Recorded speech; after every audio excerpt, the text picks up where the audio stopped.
O que a falta de dinheiro está te dizendo? Eu sou Mariana Confort, facilitadora de constelação sistêmica, e hoje eu vou falar sobre a sua relação com o dinheiro.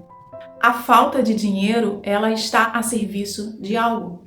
Existe aí, quando existe um padrão, existe em você, no seu inconsciente, uma relação muito profunda com relação ao dinheiro e que está se materializando dessa forma, como uma falta.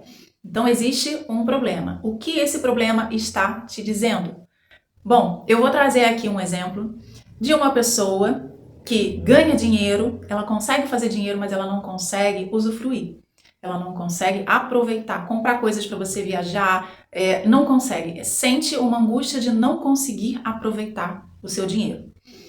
E o que acontece quando ela tem dinheiro sobrando? Alguma coisa acontece. Um carro quebra, um filho fica doente, um vizinho, um familiar, uma mãe, ou a própria pessoa arranja de ficar doente. Então, se você percebe isso, né, na sua vida acontece isso, você tem dinheiro, não consegue aproveitar e sempre acontece alguma coisa. O que é isso e o que fazer?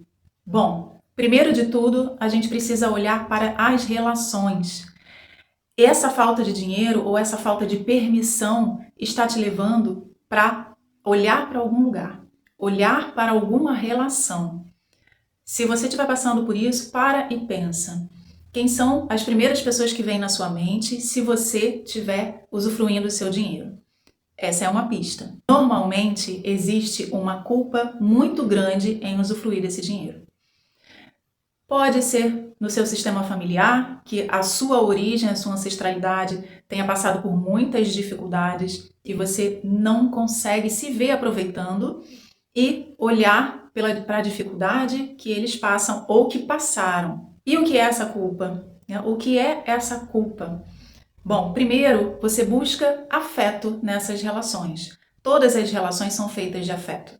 Então, quando você sente culpa, existe um medo muito grande de se perder esse afeto, de se perder validação, de se perder autorização. Então, você espera que eles te autorizem, ou você tem o medo de perder amizades, tem medo de perder o olhar afetuoso das pessoas que gostam de você. Mas se você estiver usufruindo de dinheiro, ou se você tiver mais dinheiro, você acha que você vai perder. Agora pensa bem, quem te ama quer te ver feliz ou triste? E existe também o risco de perder a sua autoimagem.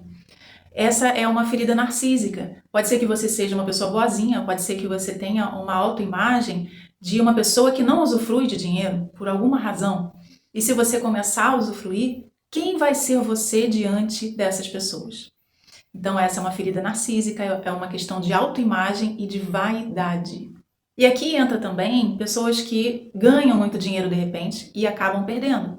Né? Ou em algum momento ela ganha um pouco mais, empreende ou faz um negócio, alguma coisa, mas esse dinheiro da mesma forma que entra, sai. Então, são pessoas que não se permitem, não se autorizam por uma culpa, por medo de não pertencer. Agora a questão das pessoas que têm muitas dívidas. Pode ser uma pessoa que tem dinheiro, ela usufrui do seu dinheiro, mas ela não consegue se livrar das dívidas e ela se angustia muito com as dívidas. O que essas dívidas estão dizendo? A dívida, ela é gerada por causa da culpa. A culpa se materializa em dívidas. Então a pessoa, ela consegue ganhar, ela consegue usufruir, mas a culpa de ter saído do lugar ou dos amigos ou da família, do lugar da onde ela veio, essa culpa é materializada e ela leva para o resto da vida essa culpa, se ela não parar, olhar e compreender que essas dívidas não são materiais, são dívidas emocionais. É uma dependência emocional de um pertencimento, de uma aprovação, de um afeto, que talvez, como ela não torna isso consciente, talvez ela nunca vá ter. Então ela sente ainda mais culpa porque ela sabe que nunca vai ter. Então ela não se perdoa por ganhar dinheiro, não se perdoa por ter dinheiro e estar aproveitando. Então ela vai carregar essas dívidas com ela. E agora nessa questão das dívidas, existe também uma outra leitura, existe uma outra razão também para se fazer dívidas. Bom, pode ser que a pessoa tenha muita dificuldade de dizer não, de colocar limites.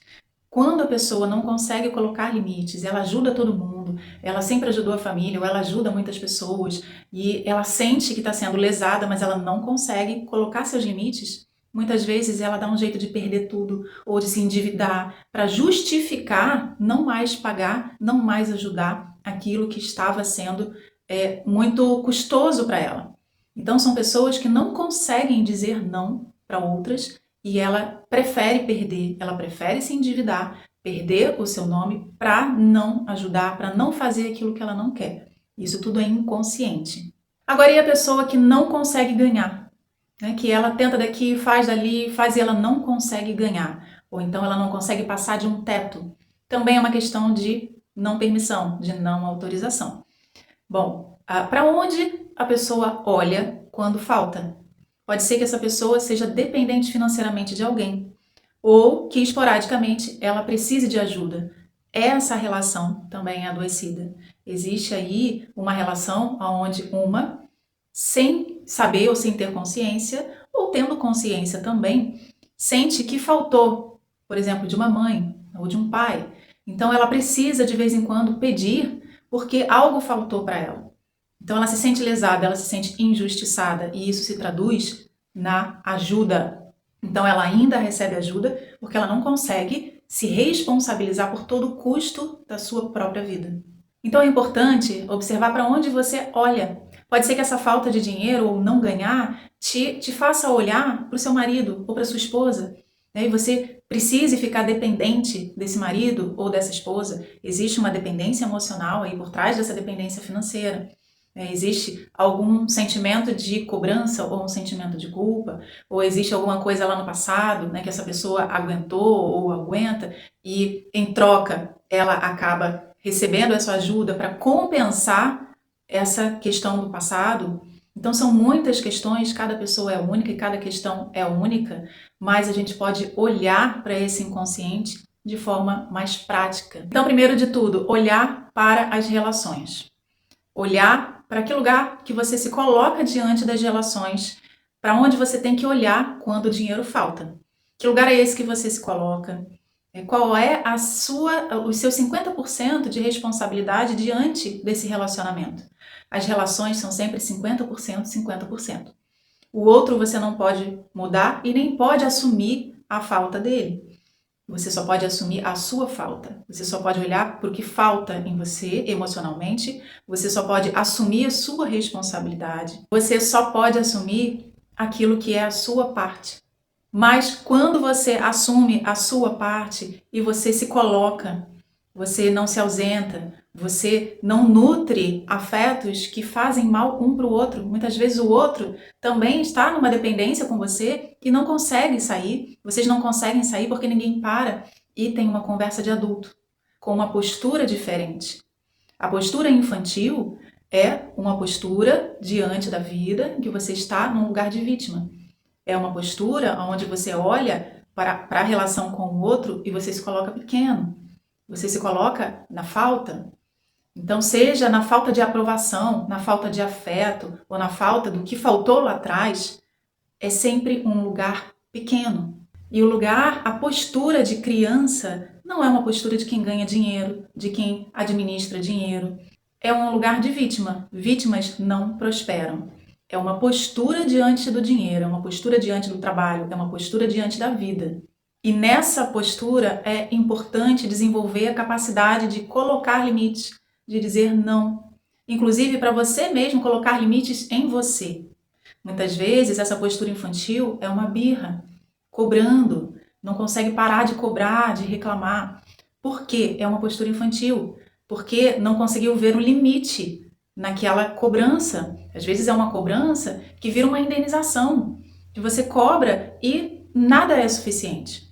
Então existe uma caminhada para se alinhar com as relações e só assim você consegue se alinhar com a sua energia, com o seu eu, com todas as relações, saber dizer não, saber colocar limites e saber se responsabilizar pelo que é seu.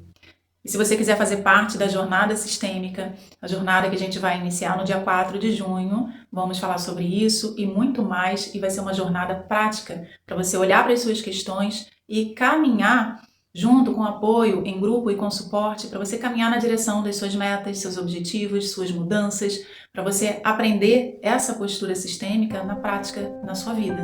E para saber mais, entre em contato. Eu fico por aqui e a gente se vê no próximo vídeo.